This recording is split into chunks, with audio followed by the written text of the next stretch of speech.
వారణాసి మూవీలో ఒక్క సీన్ని షూట్ చేయడానికి 300 కోట్లు ఖర్చు చేశారు. సో ఈ విషయం అనేది రీసెంట్గా బయటకు వచ్చింది.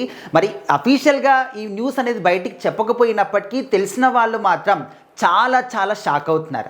ఎందుకంటే అసలు మన ఇండియన్ సినిమా చరిత్రలోనే ఇంత భారీ సెటప్తోని, ఇంత భారీ బడ్జెట్తోని ఎవరైనా ఏ సినిమానైనా తెరకెక్కించారా అంటూ గుర్తు చేసుకుంటూ చాలామంది కూడా అంటే చాలా వావ్ ఫ్యాక్ట్ లాగా దీన్ని ఫీల్ అవుతూ ఉన్నారు. సో మరి వారణాసి మూవీ స్టార్టింగ్ నుంచి కూడా ఈ సినిమాకి ఎంత భారీ హైప్ ఉంది, ఎంత భారీ ఎక్స్పెక్టేషన్స్ ఉన్నాయి మనం అర్థం చేసుకోవచ్చు. అండ్ వచ్చినటువంటి ఓన్లీ చిన్న గ్లిమ్స్ మాత్రమే ఇప్పటి వరకు ఈ సినిమా నుంచినటువంటి అప్డేట్స్. అంటే ఆ గ్లిమ్స్తో పాటు ఇక్కడ హీరో కావచ్చు, హీరోయిన్ కావచ్చు, విలన్ కావచ్చు, వాళ్ళ క్యారెక్టర్లు ఏ విధంగా ఉంటాయని చెప్పేసి ఒక పోస్టర్లో వదిలారు అంతే. సో అంతకు మించి ఎలాంటి అప్డేట్ కూడా సినిమా నుంచి రాలేదు. కానీ ఇప్పటికే ప్రపంచవ్యాప్తంగా అందరూ కూడా ఈ సినిమా గురించి మాట్లాడుకుంటున్నారంటే ఎంత ఇంపాక్ట్ అనేది రాజమౌళి గారు చూపించారనేది మనము క్లియర్గా అర్థం చేసుకోవచ్చు.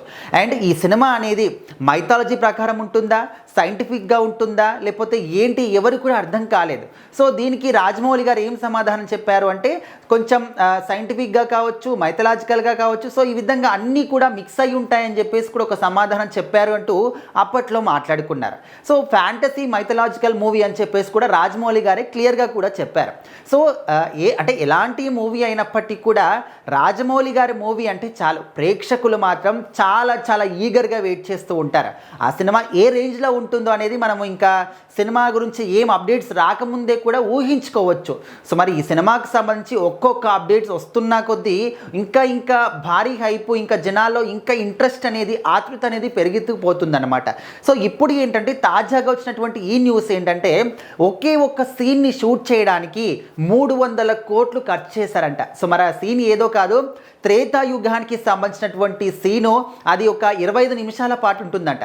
సో ఆ 25 నిమిషాల పాటు సాగేటటువంటి త్రేతాయుగం యొక్క సీను కోసం 300 కోట్లు కట్ చేసి భారీ సెటప్లో అండ్ ఇంటర్నేషనల్ విజువల్ ఎఫెక్ట్స్ కావచ్చు, ఇవన్నీ కూడా యూజ్ చేయడం జరిగిందంట.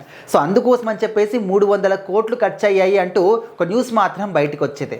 బట్ అంటే ఇంత భారీ బడ్జెట్ని ఓన్లీ 25 నిమిషాల పాటు సాగేటటువంటి ఒక్క సీన్ కోసమే కట్ చేశారంటే మరి రాజమౌళి గారు ఈ సినిమాని ఏ విధంగా ప్లాన్ చేస్తున్నారో మన ఊహలకు కూడా అందదన్నమాట.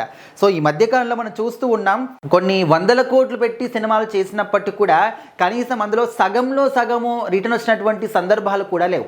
మరి ఇక్కడ ఒక్క సీన్ కోసం, అది కూడా 25 నిమిషాల సీన్ కోసం 300 కోట్లు అంటే మరి ఇలాంటి ఈ బడ్జెట్తోని పెద్ద సినిమాలు కూడా షూట్ కంప్లీట్ అయిపోతుంది అంతా కూడా అని చెప్పేసి కొంతమంది షాక్ అవుతూ ఉన్నారు.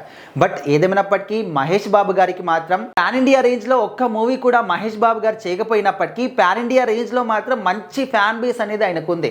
సో ఇప్పుడు ఏకంగా పాన్ వరల్డ్ రేంజ్లో సినిమాని ఆయన చేస్తున్నారనమాట. సో ఖచ్చితంగా ఈ సినిమా కోసం మాత్రం ఓన్లీ మహేష్ బాబు గారు, ఓన్లీ రాజమౌళి గారి ఫ్యాన్స్ కాదు, ప్రతి ఒక్క హీరో ఫ్యాన్స్, తెలుగు ప్రేక్షకులే కాదు, ప్రపంచవ్యాప్తంగా ఉన్నటువంటి సినిమా ప్రేమికులందరూ కూడా వెయిట్ చేస్తున్నారు. మరి 120 దేశాల్లో ఏ విధమైనటువంటి ప్రభంజనం ఈ సినిమా సృష్టిస్తుందో అప్పటి వరకు అయితే వెయిట్ చేసి చూడాల్సిందే.